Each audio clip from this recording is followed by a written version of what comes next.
10वीं कक्षा के सभी धुरंधरों, पढ़ाई वढ़ाई करो। देखो भाई, इस चैप्टर से मतलब इस वाले चैप्टर से पिछला वीडियो दे चुके हैं, उसके बाद का वीडियो ये है। तो आते हैं अपने सवाल पर। देखो पहला सवाल क्या है, द्विघात समीकरण 2x² - 5x + 4 = 0 के मूलों की प्रकृति होगी। तो देखो भाई, प्रकृति क्या होता है, वही जो हम कल बताए थे, कल मतलब पहले वाले वीडियो में बताए थे। क्या बताए थे, x सीधा चारे वाला जो फार्मूला था, क्या -b + -√b² - 4ac ना, यहाँ पर बटे में 2a, यहाँ पर जो अंडर रूट वाला चीज है उसी को d बोला जाता है, d = b² - 4ac। तो बस इसी पे आधारित ये पहला सवाल है। पूछ रहा है कि मूलों की प्रकृति क्या होगी, तो मूलों की प्रकृति कैसे बताएंगे। हाँ, ये बात याद रखना, प्रकृति वाली, ठीक है। प्रकृति क्या हो सकती है, या तो मूल 0 से बड़ा हो सकता है तो उसको क्या बोलेंगे उस वक्त, वास्तविक तथा अलग अलग, या फिर मूल 0 के बराबर हो सकता है, मतलब d, जो d है d को कैलकुलेट करेंगे इस समीकरण के अनुसार। b क्या है यहाँ पर सॉल्व करेंगे, फिर जो आएगा देखेंगे d पॉजिटिव आ रहा है, 0 आ रहा है या नेगेटिव आ रहा है, ठीक है। और सॉल्व करके देखते हैं। b देखो कितना दिया है, यहाँ पर b दिया है -5, तो रख दो, -5 का स्क्वायर -4 गुणे a कितना है 2 है, और गुणे c कितना है भाई 4 है। अब सॉल्व करो, माइनस के स्क्वायर प्लस हो जाएगा, 5 के स्क्वायर 25 - 4 दूनी 8 चौक 32, घटा दो भाई, देखो क्या आ रहा है -7 आ रहा है ना। अब d ऋणात्मक है, ऋणात्मक मतलब d इज लेस देन 0, 0 से छोटा है। तो इसका मतलब क्या हुआ, इसका मतलब ये हुआ कि ये जो करने के अंदर जो संख्या आएगी वो ऋणात्मक आएगी, जो कि कभी होता नहीं है। इसीलिए इसको बोलेंगे कि मूल काल्पनिक होंगे। मूल कैसे होंगे, काल्पनिक, ठीक है भाई। और यहाँ पे तो ऑप्शन में देखो कहीं दिया है काल्पनिक है, तो टिक करो, हाँ यहाँ पर काल्पनिक है। और इसी को बोलते हैं क्या, काल्पनिक या फिर वास्तविक नहीं है, ऐसा भी ऑप्शन में आता है, ठीक है भाई। वास्तविक नहीं है, यहाँ पर तो मान लो काल्पनिक लिखा है इसीलिए टिक मार दिए, लेकिन अगर ये वर्ड लिखा होता तो तुमको काल्पनिक कहीं नहीं दिखता, लिखा होता वास्तविक नहीं है, तो ऐसा कहीं ऑप्शन रहेगा तो वो भी मतलब इसके लिए सही होगा, इसके जगह पे ये ऑप्शन दे सकता है। तो आते हैं नेक्स्ट सवाल पर। अगला सवाल क्या कह रहा है, यदि समीकरण 3x² + 5x - q = 0 के मूल बराबर हैं तो q का मान ज्ञात कीजिए। मूल यहाँ पर क्या बोल रहा है, बराबर है। बराबर होने के लिए d क्या होना चाहिए, बताओ d क्या रखें कि इसके मूल बराबर हो, तो d वहां पर होता है हमारा 0 ना। अगर d = 0 आ गया तो क्या कहेंगे कि मूल बराबर हैं। आओ सॉल्व करते हैं। d क्या होता है पता ही है, b² - 4ac = 0 होना चाहिए। b का कितना दिया है इस समीकरण में, 5 का स्क्वायर -4 गुणे a कितना दिया है 3 गुणे c कितना दिया है -q। अच्छा q मत ले लेना, अगर q लोगे माइनस छोड़ दोगे तो गलत आ जाएगा आंसर ना, तो -q ये पूरा लोगे, -q रख दो बराबर 0। अब सॉल्व करो इसे, ये 5 का स्क्वायर माइनस का माइनस में गुणा हो जाएगा तो प्लस, 4 × 12 q हो जाएगा बराबर 0। अब 5 के स्क्वायर तो 25 होगा भाई, यहीं लिख देते हैं, 25 उधर भेज दो तो हो जाएगा 12q = -25, q का मान आ जाएगा -25/12। देखो ये ऑप्शन दिख रहा है तो टिक मारो, -25/12 तुम्हारा पहला ही ऑप्शन है भाई। देखो चौथा ऑप्शन है -12/25 ना, कंफ्यूजन में डालने के लिए दिया गया है, लेकिन अपना तो सही इधर है। आओ नेक्स्ट सवाल पर, यदि द्विघात समीकरण इतना के मूल समान है तो c का मान होगा। वही बात भाई, मूल बराबर बोल लो या समान बोल लो, बतिया तो एक ही है, b² - 4ac = 0 ही होगा, बदल थोड़ी जाएगा। तो आओ वही करते हैं फिर से, लेकिन यहाँ पर ऑप्शन क्या दिया है, इस तरीके का ऑप्शन है, क्योंकि समीकरण में ही कोई कांस्टेंट टर्म है ही नहीं, सब वेरिएबल में है। तो आओ सॉल्व करते हैं। b² - 4ac, ये पूरा टर्म माइनस में उधर जाएगा तो प्लस में हो जाएगा, b² = 4ac हो जाएगा। निकालना क्या है हमको, यहाँ पर मान किसका पूछा है, c का मान पूछा है ना, तो 4a को इधर भेज दो, 4a जब इधर आएगा तो b² / 4a हो जाएगा, उधर c बचा, c का वैल्यू निकल गया। कहीं भी b² / 4a दिख रहा हो तो टिक मारो भाई, ये तो है नहीं, a² / 4a होना क्या चाहिए, b² / 4a, तो यहाँ पर ऑप्शन है, एक नंबर मिल गया। आते हैं नेक्स्ट सवाल पर। यदि समीकरण x² - 4x + a = 0 के कोई वास्तविक मूल नहीं है तो, हाँ ये क्वेश्चन देखो भाई 2024 में पूछा हुआ है और नया सवाल है, ठीक है। अब ऐसा क्वेश्चन ऑप्शन देखकर तो कुछ बच्चे डर जाएंगे, अरे ये सब क्या दिया है। तो इसका मतलब क्या होता है भाई, जानते ही होगे, अब कक्षा 10 में हो, नहीं जानते हो फिर भी इस सब का मतलब बता देते हैं। ये जैसे यहाँ पे लिखा है a लेस देन 4, इसका मतलब है कि a का वैल्यू 4 से कम है। कम है मतलब घटता ही जाएगा, 4 से बड़ा नहीं, कम वाली संख्या है। 3 2 1 0, फिर इसके बाद -1 -2 ऐसे ही करता हुआ जाएगा। ठीक है, इसका मतलब ये है। तो उसी तरह यहाँ पर जो लिखा है a लेस देन 2 का भी मतलब वही हुआ, घटता जाएगा 2 से कम। और इसको पढ़ते क्या है, ए यहाँ पर देखो जिस तरफ मुंह खुला है यहाँ पर बोलेंगे ग्रेटर देन। ग्रेटर देन मतलब a 4 से बड़ा होगा, और यहाँ है लेस देन। लेस देन मतलब a 2 से छोटा होगा। ठीक है, तो आते हैं सवाल को सॉल्व करते हैं। सवाल क्या है, पूछ रहा है वास्तविक मूल होगा। वास्तविक मूल होने के लिए d क्या होता है बताओ, d ग्रेटर देन 0 होता है, तब ना वास्तविक मूल होते हैं। अच्छा हाँ देखो, केवल वास्तविक मूल नहीं है बोला है, वास्तविक मूल नहीं है, वास्तविक मूल है नहीं, इस बात पर भी ध्यान देना भाई, नहीं है, उसके लिए क्या होगा, d लेस देन 0 होगा, है ना। वास्तविक मूल अभी पहले ही बताए थे, या तो काल्पनिक लिखा होगा या फिर वास्तविक मूल नहीं है ये लिखा होगा।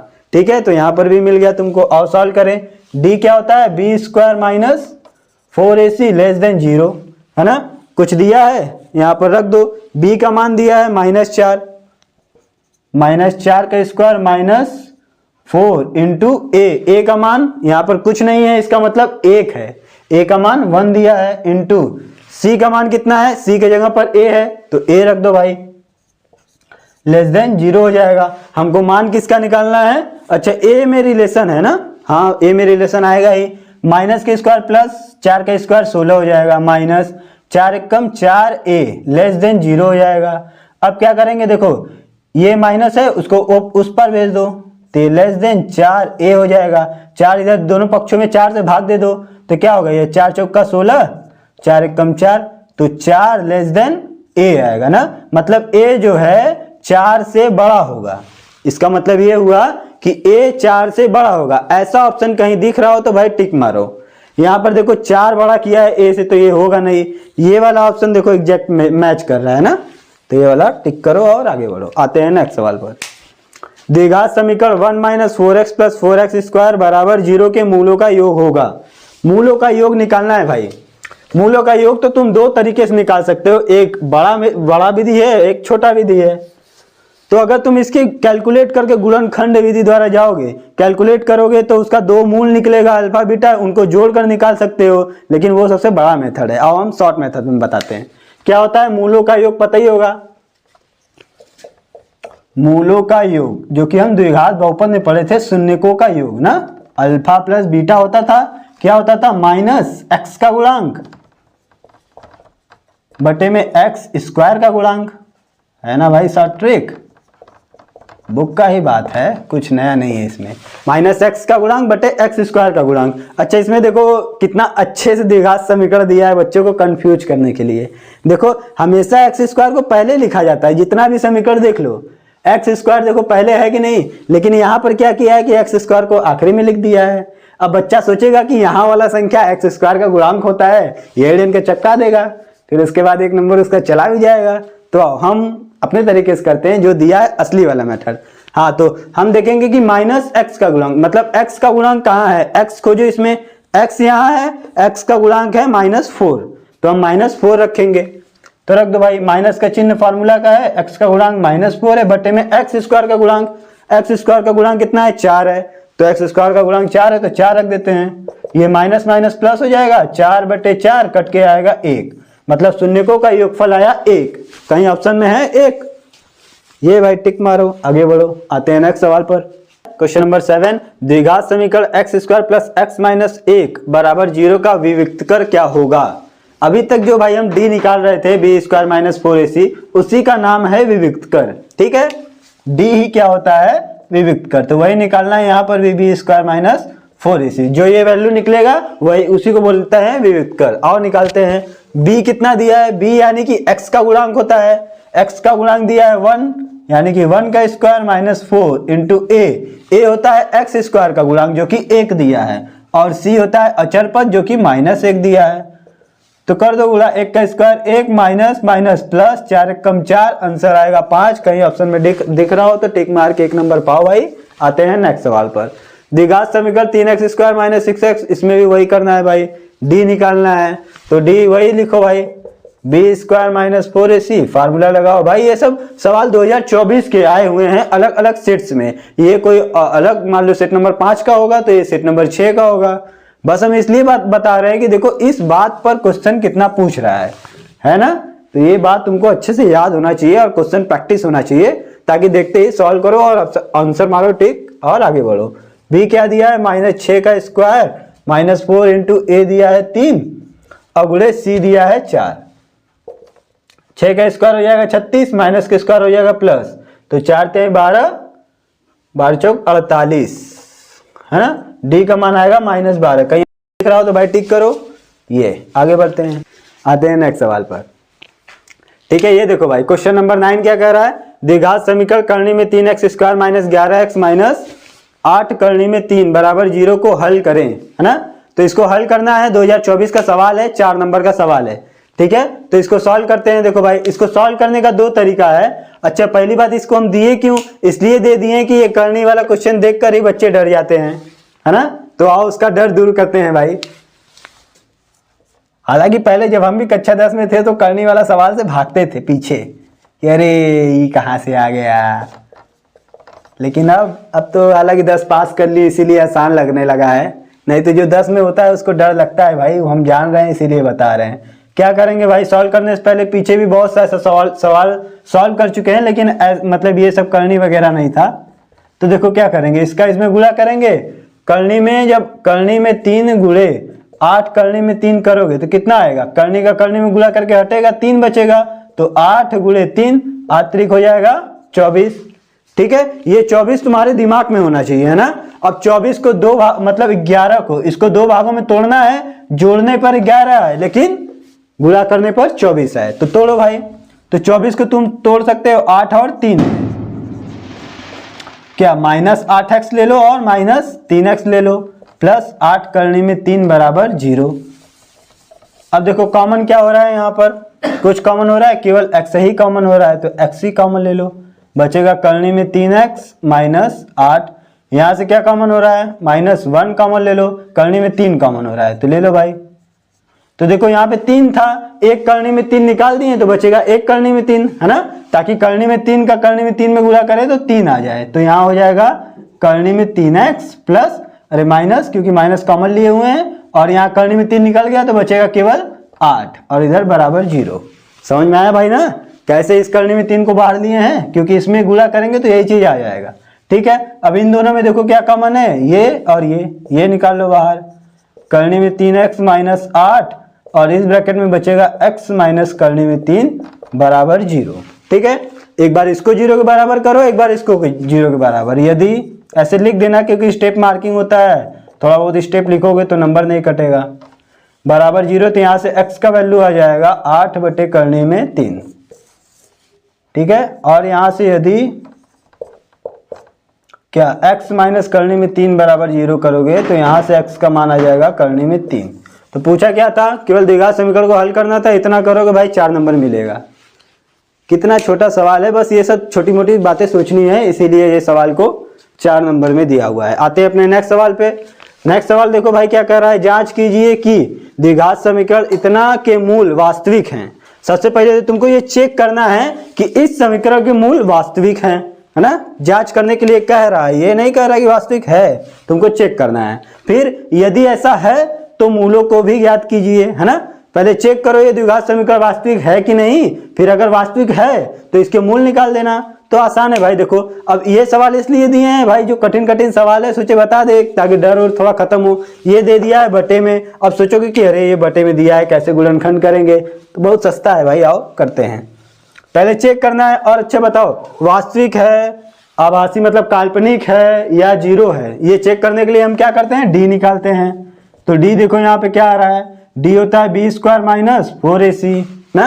बी क्या होता है, x का गुणांक होता है, -8 का स्क्वायर हो जाएगा, -4 गुणे a कितना है, x स्क्वायर का गुणांक होता है जो कि 3/4 है। तो रख दो भाई 3/4 गुणे c कितना है, सी होता है अचर पद जो कि 3 है। काट दो, 4 एकम 4 ये तो गया, माइनस के स्क्वायर प्लस 8 का स्क्वायर 64 माइनस 3 तिरिका 9 हो जाएगा यहाँ पर, और ये आएगा इसमें से घटाओ आ जाएगा 55।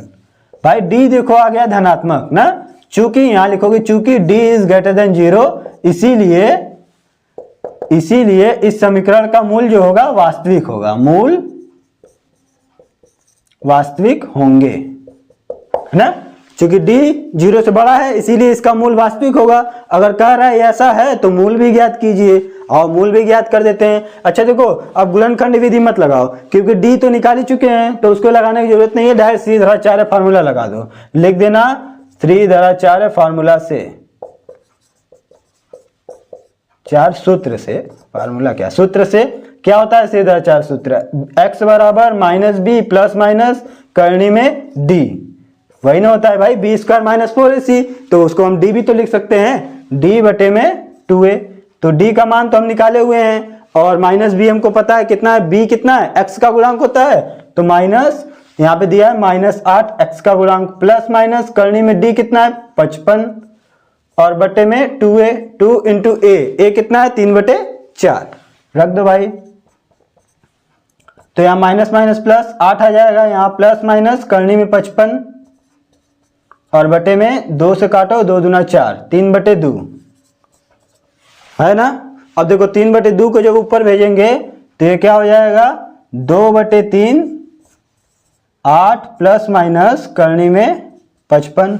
यदि x का मान ऐसे ले लोगे, यहां से आगे इधर देख लो भाई, अगर x बराबर ये देखो प्लस माइनस दिया है ना, अलग अलग कर दो, ये हो जाएगा 2/3, 8 प्लस करनी में 55, और दूसरा x का वैल्यू क्या हो जाएगा, x बराबर 2/3, 8 माइनस करनी में 55।